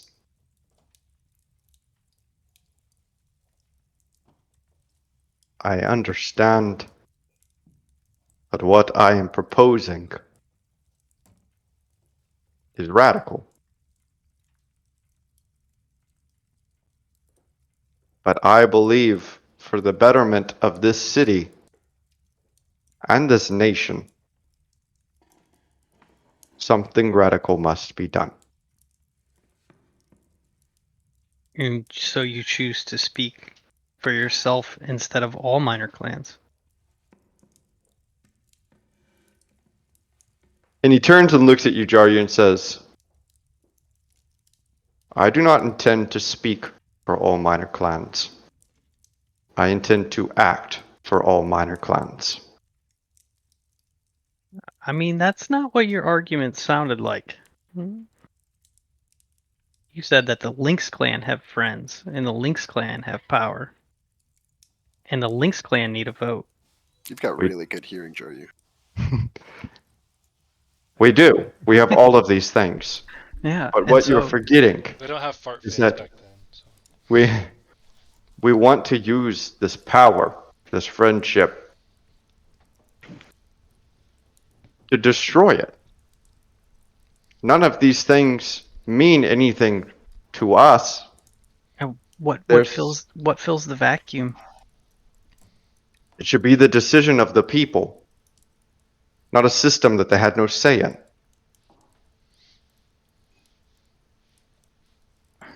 I'm pretty sure each clan elder represents the wishes of its constituency, right? And when you say this, he gets kind of frustrated. And he kind of throws his hands down and says, Oh, come on, Jaryu Tuandith. Do we really believe that these clan elders act in the true interest of their people, as we have dwarves starving out in the countryside? If they truly acted in the best interest of their people, then we wouldn't be gridlocked in a famine state with a navy on our shores that we don't know how to defend from.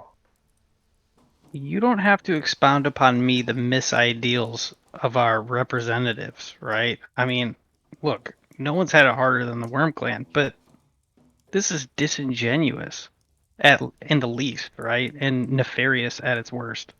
This is provocative. It's It at least treasonous. invokes something. It's treasonous. Treason to a broken and corrupt system. Yeah, that's fine, Tor, but I think you I don't know. I think your ideals are a little misguided. And he sits back down and runs a hand through his hair again and says, I would at least take solace that I'm trying to do something. If you do not wish to participate, and he kind of throws his hand up to all of you, then that's fine. I understand. But it won't stop me from trying. I want a better future, and I'm not afraid to do something to get it. So, hypothetically speaking, you get your vote on the council, you kick another major clan out to get your vote. You dismantle it against 12 other clans who are going to hold on to their power, right? I So what do you do firmly then? believe if the people of Von Riek know what could happen for them, the people could break down this system. That's It doesn't have definitely treason. And he kind of smiles when you say that, and he says, I never argued it wasn't. The difference is I don't care. Mm-hmm. Okay. Well, why don't you go to the Council of Elders and bring this up? And when you say that, he kind of squints and he says, oh, excellent idea, yes. I'll ask them that. Maybe next time they can vote on it. I mean- Jar, you cool it. You said we should continue this at a later date, somewhere safer. I feel like there's stuff you're not telling us about plans you may or may not have or schemes you've got cooking up. And I'm going to tell you straight up right now, if you want us to help you in any kind of way, you're going to have to be totally straight up honest with us and tell us what your plan is. Sure. But I expect if you want to see me again and hear these plans, that you bring your whole group with you. Yeah, that's fair.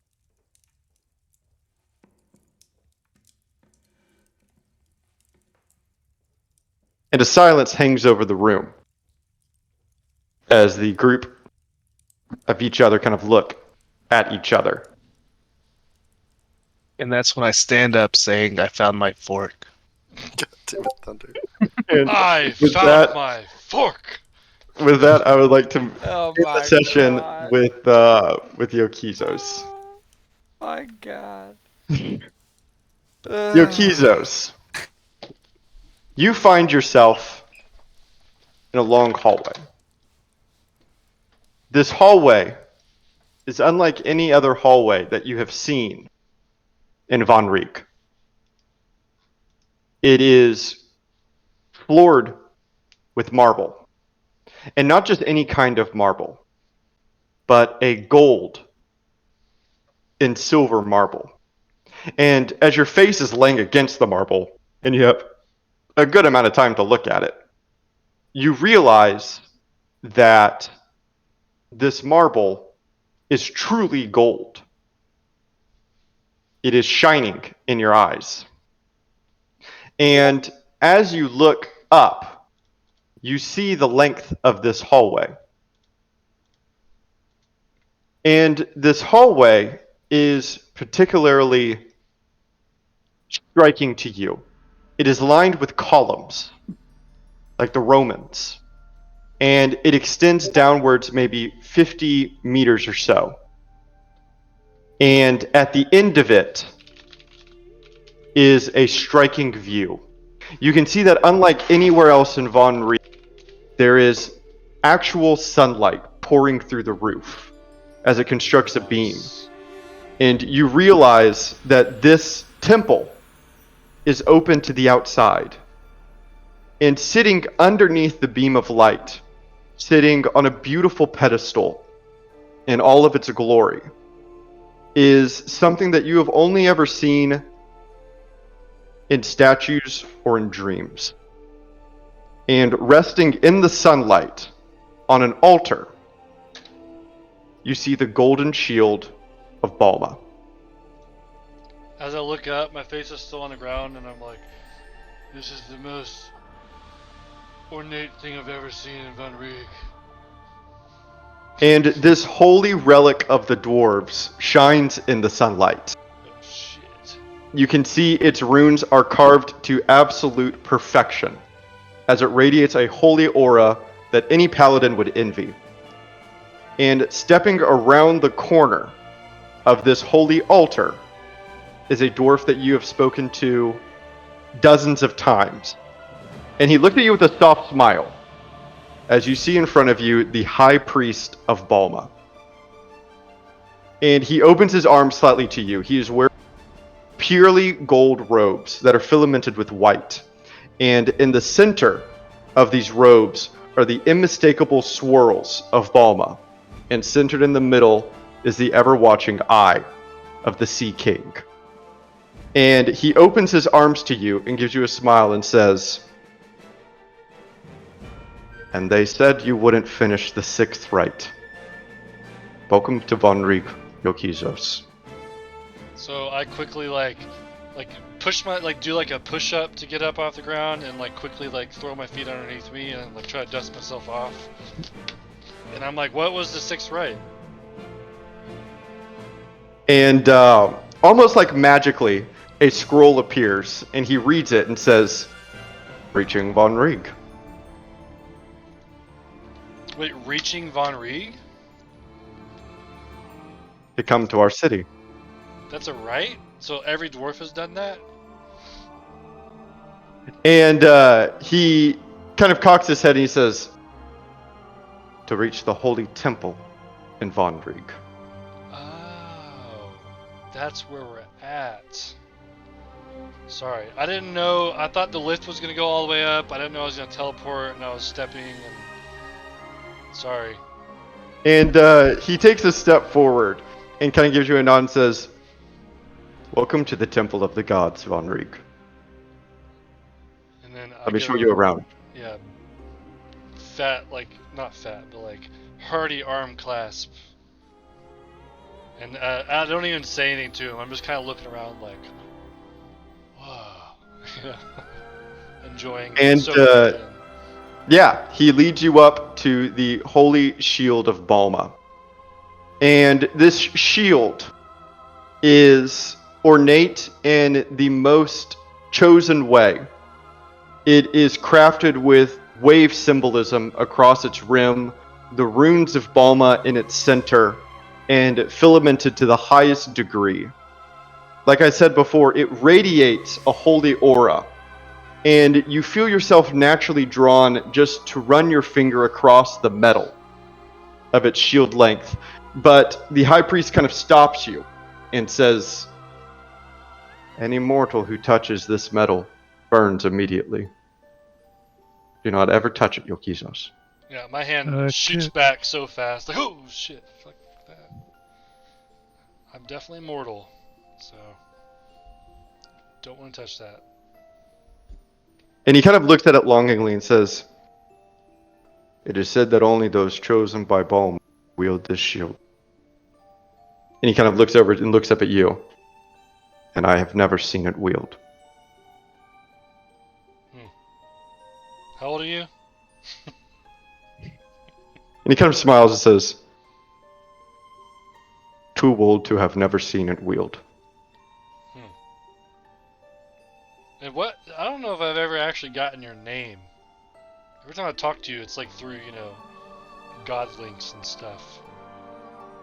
And he gives you this is, super informal. Yokizos is being super informal, and I'm meeting a super prestigious person in Van Riek, but I'm just kind of yeah, I've already talked to him, I guess. So very much so. And he gives you a soft smile, like a grandfather would, and says, "My name is Broknar Poznan." Poznan? Poznan. Yes. Poznan. Do you know this name? Yes. The dwarf that I knew in Raptua's last name was Poznan. The one who taught me to follow Obama. And he looks at you for a long duration. So long that, like, you can feel his gaze just washing over you say that. And he doesn't break eye contact with you. You don't feel bold enough to break his. But you feel under duress as he watches you. And you can see that behind his eyes, his mind, as he takes in this information. And instead of unveiling something to you or revealing what he could possibly be thinking about, he dismisses it, almost to your disappointment. And almost as though he kind of breaks a stupor, he coughs slightly and says, "There's much more to see, Yokizos. Please, come with me." Yeah, and I just kind of nod my head and ready to go. And he leads you deeper into the Temple of the Gods, as you, Yokizos, have finally reached the holy altar of Balma. And that's where we'll end our session. So, Bit of us. actually, David, the group of us have decided to gift you with a new headset because your headset is still flickering on and off. It just did it! It just did So, we were gonna make it a surprise, but we need to know your shipping address and then the kind What of kind you want. headset you want. Oh, wait, you're serious? it! Yeah, we're gonna Yes. gift Yeah. you one. Oh Yeah, my we don't wanna God. just give you one, you'll get the one you need, right? The one you Yeah, want. so, like- Oh, yeah. wow. That is so sweet. Thank you, guys. Someone link him the one that we were talking about and see if that's something he wants or if you've got a specific one in mind. Yeah. Yeah, so I use and I highly recommend it. I have the Arctis 7. I don't know what you're using now. Ironically enough, the Arctis 7, Oh. but an Oh, older version. I wasn't sure if that's what you're using. I can't tell. But yeah. That is I love super mine. sweet of y'all. Thank y'all. I don't really know what to say. I mean, Yeah, you that can would Where's the be- group? legendary items, Oh. and it'll be like an even trade. You know? so we level up, Ray? I was just about to say, you level, you did it. So now who's your You most won the favorite game. group DM or Yeah, wow. Well, thank y'all so much. Would you just put your shipping address in the WhatsApp and then we'll figure out? Sure, yeah, that would be awesome. And tell us what kind, if it's that same model or. Yeah. Yeah, if you want something different. Yeah, I'll do a little bit of research. Well, thank y'all very much. That Definitely is look into it. Hell yeah. that's super sweet of y'all. To be honest, Yeah, we it's, know. it's very selfish. It's for our own immersion. Yeah, yeah. it was killed us. True. Yeah, well, fair enough. Yeah, I will send that in the chat. Wow, that's so exciting. Well, that was also a really great session. I feel like y'all are really making headway into all of these all these plot points. I was expecting the wingspan to be like super chill. yeah, Just like- yeah, not like Thanks. I want to overthrow Like, the no, we government. want the whole thing. Yeah. Like, Jesus Oh, so Christ. good. Like, you just I don't had- you just know. had They seem chill pretty stop. cool. I was They're, like, okay, cool. We're gonna have dinner. And it's like, Yeah. yo, you wanna You're help about me commit treason? Aslos They're, is not uh, like You're conspiracy about to have theorists. have Jaryu hold it back. Dude, I was like going into the whole thing and like in the total Aslo side of it, I'm like, yo, fuck this guy. I really wanted to play into just like chaotic neutral, like of nature, let the people like no laws, complete anarchy. Yeah. I really thought he was going to just be like, yo, I've got the dirt on this clan. We're going to get them the fuck Yeah. out and put us the fuck in and be Gucci. But that is not how it went down at all. He was like, no "What do you mean, kidding, dirt?" bro? Holy shit. what do you mean you got dirt? Dirt, no. Let's just burn it down. That was But good. that's mean. Very good. Good sesh. Yeah, good Damn it, job, Matt. David. What? Why do they have to be radicals? Huh. I mean, they're cool. It's just Because they're it's just druids, giving you. man. They're just free spirited. They don't want construct like that. I don't know. He was making some good points, man. Yeah. It You just gives actually y'all think a, about it. it gives y'all a different avenue to pursue should you want, you know? Dude, try some of this special mushroom tea I just made. Right? Exactly. Yeah. I mean the hippie druid is like a trope, but I also like the wild druid. Like this is laws of Oh yeah, nature, it's not way laws more of man. aggressive than that. Yeah. I mean, Underground anarcho jungle. hippie druid. I just switched subclasses to wildfire, so I wouldn't mind burning shit down and starting things anew. So Exactly. This is Yeah, of a but Yeah. forest. that's This is not forest fire metaphorically druid. for government. I don't know. I'm already burning shit up. Not.